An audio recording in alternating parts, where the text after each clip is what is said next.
For this lesson on voltage, you're going to need permission to open the batteries out of your remote control, and also permission to have a look at the bottom of your kettle.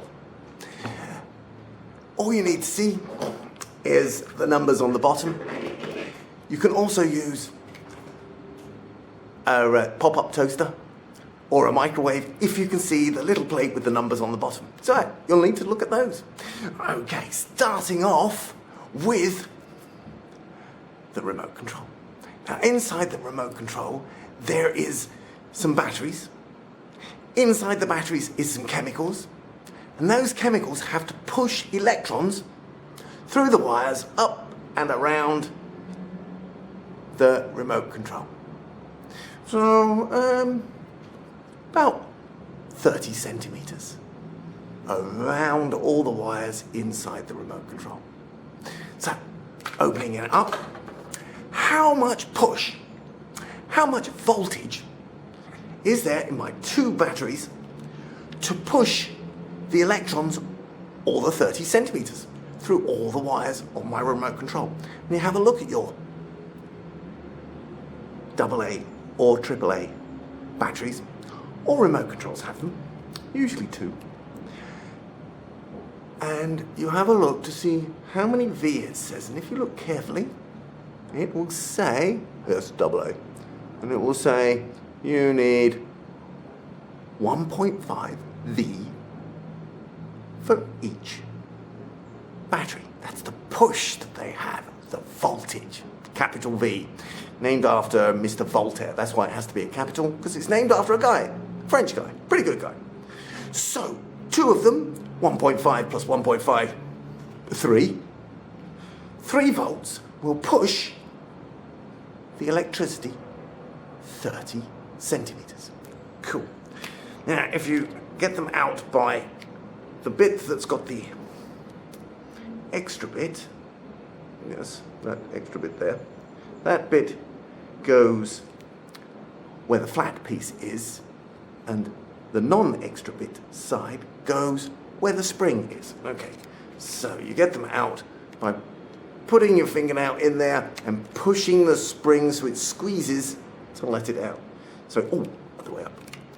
Put your fingernail in where the extra bit is and push down to squeeze the string this side. Oh, here we go. So pushing down, squeezing spring, pulling out. So, in the casings here, I want you to notice there's the spring, which is made of metal. It has to be made out of metal. It's a conductor, because conductors allow electrons to flow. So the electrons can go out the battery, flow round the circuit, and then in this bit here. Notice on the battery that it says plus on the bit that's got the extra bit here. This plus attracts the electrons. The minus end pushes the electrons out.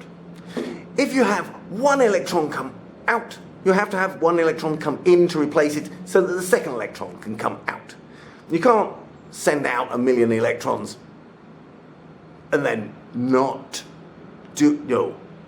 If you're not receiving the same number of electrons, one will come out, the second one will go, no, I'm not. They have to go out all the way around and back in again. And if you look at the bottom of your remote control in here, there's a picture of a rectangle with an extra bit and a plus and a minus. And so you link up the plus and the minus on the AA battery, 1.5 volts. 2 of them, at 3 volts, push 30 centimeters. So here we go, back in the spring way. Back in. The spring has the flat bit. And you make sure it works again. You will have to replace them when the chemicals inside have been all used up, unless they're rechargeable ones. Very few people have rechargeable AA and AAA batteries. They were all the rage 20 years ago, but you recharge them like 10 or 12 times and then you lose the recharger. So people don't use them so much now, but they are still available. on Amazon. Okay, so carefully taking the kettle off the kettle stand, we now have a look at the kettle stand, and on it, it says, because I'm in Malaysia, it says 220-240 volts. Now, if you're anywhere in the world apart from America, it will say maybe 210, 220, 230, 240 volts. That's enough volts to push the electrons all the way round your house. You need more volts if you're going to push it a more distance. It can be 200 volts. That would be enough. It can be 210, 220, 230, 240. If you go to lots and lots of volts, 500 or more, then it means that when you put your hand near the socket, you can get electric shock. The electrons could push through the air to get to you. So we use 240 volts as a maximum because no matter how humid or how windy or what's going on with the air, the electrons still can't make a lightning bolt to get you. So, the other thing I wanted to say about this, copper wires all the way round apart from the spring and the flat bit. The spring and the flat bit are made out of stainless steel. Stainless means it doesn't corrode, doesn't rust. Very important when it's open to the air and the humidity, and maybe even rain, if you take this out into the rain. Copper is much softer, and so you wouldn't make the spring out of copper because you'd squash it once and it would never spring up again. Whereas steel springs up millions of times, no problem. And 3 times the price, you put some chromium and some nickel in with the iron when you make your steel with 0.3% carbon to make it strong. It means that now you've got a springy spring, but it's not carbon, it's not a great conductor, stainless steel, but it does the job. Okay, so these wires here, inside these wires here, copper wires, good conductors. They allow the electrons to go through really easily. You can see the colour here. There's copper in here. Copper's a sort of pink colour, a bit like me. And when you add tin with the copper, you get brass. Nope, that's bronze. Zinc with the copper, you get brass. And brass is also a good conductor, nearly as good as copper, but when you make brass or bronze, you get it very strong. And so therefore you can plug it in, plug it out, plug it in, plug it out, put the plug into the socket, in and out, hundreds of times. If this was copper, pure copper, it would scratch away and bend. Whereas brass and bronze, no bending. Pure copper in here, good, because it bends. Lots and lots of little strands of copper inside the plastic coating. The hard plastic coating is there so that you can't touch the copper wires ever when it's plugged in, because that will give you an electric shock. And an electric shock, if you're a baby, you've got a bad heart, if you're in the bath, baby, bad heart, bath, or beyond 80, your heart will be weak enough that as the electrons go through it, your heart's natural pacemaker will be messed up and your heart might stop or go into fibrillation, in which case you need a defibrillator to stop your heart bouncing around crazy. In movies, they show defibrillators starting hearts, and no, actually that's adrenaline. They get that one wrong, but movies aren't very good at being doctors. Okay, so take a look at the bottom. At the bottom here, 220, 240 volts. That's the voltage for all of your electrical things, your fridge, your freezer, your lights. Everything electrical in your house says 220 to 240 volts. It might just say 230, because that's in the range. Unless you're in America, when it's 110. 110 in America, volts. Doesn't mean to say they've got smaller houses, no, but the scientists that set up the electrical systems in America thought, oh, we'll have the voltage less. It'll be safer. Unfortunately, to get the same the same power, if the voltage is less, the amps have to be more. And the voltage will push the electricity to you through a little lightning bolt if it's thousands of volts or more than 500. The voltage will push the electricity to you and through you, but it's the mils that kills. It's the milliamps. It's the volts that jolts. It's the mils that kills. If you get 1 amp of electricity going through your body, you're dead. Amps is the number of electrons, billions and billions and billions per second. 1 amp will definitely kill you. So in America, they've got the voltage halved, which means for the same power you have to double the amps, which means that you're more likely to be dead if you get electric shock.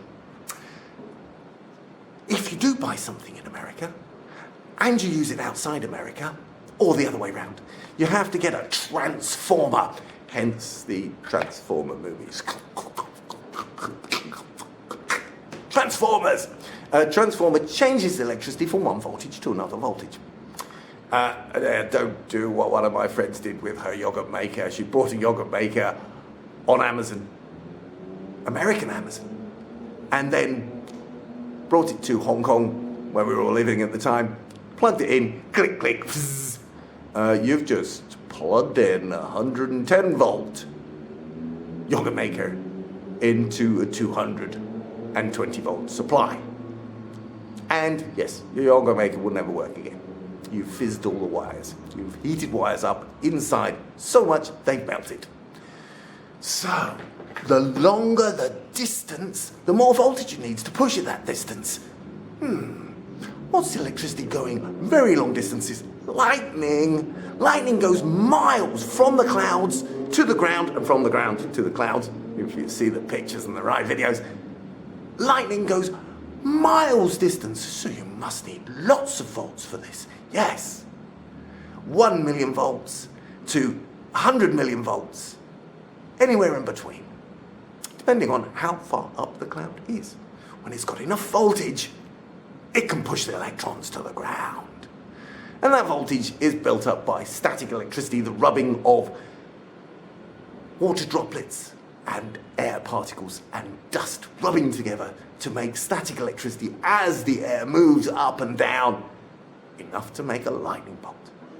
And yes, lightning bolts might kill you, but remember, it's the volts that jolts, the mils that kills. The lightning bolt could have enough push to get all the way from the cloud to your head, and you get an electric shock. A lightning bolt hits you. But so long as the amount of amps is very small, it will just hurt. And if you're wet on your skin, you'll get dendrite marks as the electricity tried going around your skin and then went, go through. Another place where you need masses of voltage is to get the electricity from the power station, the factory that makes electricity, by burning coal. Coal's not so good because that makes lots of carbon dioxide. That's why you shouldn't waste electricity, because you're making lots of carbon dioxide. The carbon dioxide in the air is causing climate change, which means you've got more drought, more flooding. Some people call it global warming, which sounds nice, but no, it's global warming in some places, colding other places, raining places where you don't want rain, and not enough rain in places where you do want rain. And so therefore, because we're not getting enough rain on our crops, or too much rain on our houses, our crops aren't growing, so there's no food for anyone, and particularly the poor people in the world. And because you're getting too rain in other places, you get flooding. And so therefore, your house gets flooded out. Don't use electricity when you don't have to. Turn lights off. Don't use the air conditioning. Use a fan instead. Don't use a heating. Use a jumper. instead. And that way, there won't be as much climate change. Some people are doing this. Are you? And the other place is getting the power station electricity to your house. It can be miles and miles and miles away, the factory that makes the electricity for your house. Google it. Where's yours? Is it a power station that's burning coal? Baddy bad. Or is it one that uses solar light from the sun to make your electricity? Nice. Or wind to make electricity? Oh, no climate change. Nice. The power station has to push the electricity. It might even be a nuclear power station using rocks that heat up when you get enough of them pure enough put together. And the heating up boils water, and steam, boiled water, H2O gas, boiled water, steam goes up because gravity pulls cold air down. That means that hot gases go up, hot air balloons go up. Cold air gets pulled down.